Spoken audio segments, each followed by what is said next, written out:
कहने लगी कि मैं तो गंगा स्नान करने जाऊंगी तो तू दूध बेच आए करियो। तो क्या अच्छा ठीक है बेच आऊंगी। तो सास चली गई गंगा जी नहाने के लिए और बहू रोज दूध बेचने के लिए दूध बेचने जाने लगी। तो रास्ते में कुछ पथवारी की औरतें सेवा पूजा कर रही थी तो पूछने लगी कि बहनों तुम क्या कर रही हो। तो कि हम तो पथवारी मैया की सेवा पूजा कर रहे हैं। तो कि इससे क्या हुआ कि पथवारी मैया की सेवा पूजा करने से पथवारी मैया अन्न धन नाती पोते सुहाग सब कुछ देती है। तो क्या अच्छा ठीक है तो मेरे पास तो दूध ही है और कोई सामग्री नहीं है, मैं तो दूध से ही पूजा सेवा कर लूँगी। तो उसने तो दूध बेचा नहीं और सारा दूध पथवारी मैया पर चढ़ा दिया और चढ़ा के घर चली गई।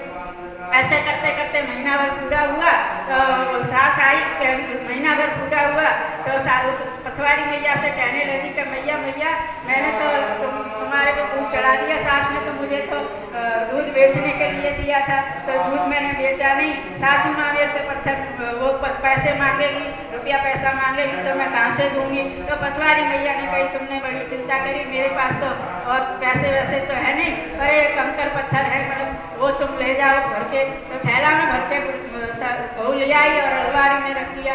उधर से सास आई तो गंगा जी से तो पूछने लगी बहू दूध बेच के जो तैने पैसा टका जमा करे वो मुझे दे दे। तो क्या मैंने तो अलमारी में रख दी है थैला में तुम ले लो। तो बढ़िया अलमारी खोल के थैला निकाल करके देखने लगी तो उसमें तो कंकर पत्थर की जगह हीरे मोती जवाहरात निकल पड़े। सारे घर में हीरे मोती जवाहरात ही हो गए। बढ़िया सोचने लगी दूध बेच के इतने पैसे तो नहीं मिल सकते।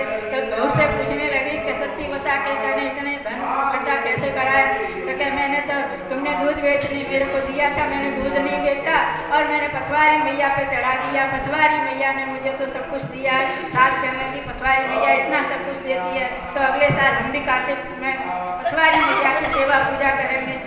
फिर दोबारा कार्तिक आया तो सास भी पूजा करने के लिए चली।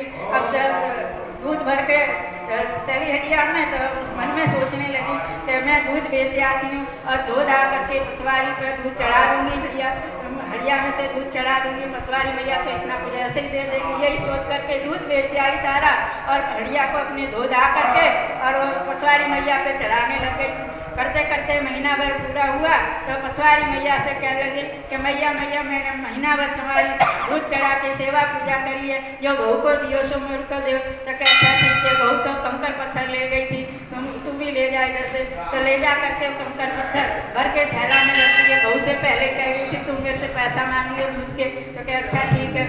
तो बहू आई, बहू ने कहा कि सासू माँ दूध बेच करके जो तुमने पैसे इकट्ठे करे हुए वो मुझे दे दो। तो क्या मैं तो अलमारी में ला के रख दी हैं। तो क्या अच्छा ठीक है। बहू ने थैला खोला, थैला खोल के निकाल के देखने लगी तो उसमें से तो सांप बिच्छू कातर निकल पड़े और सास तो खूब जोर से रोने चिल्ला लगी कि पथवारी मैया तूने तो बड़ी गुहार करी, बहू को तो सोना चांदी हीरे मोती दे दिए और मेरे लिए कांकर पत्थर सांप बिच्छू घर में हो गए।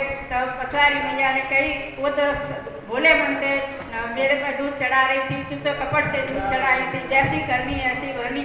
जैसे बहू के लिए पथवारी मैया आई ऐसे सब किसी के लिए आओ। बोल पथवारी मैया की।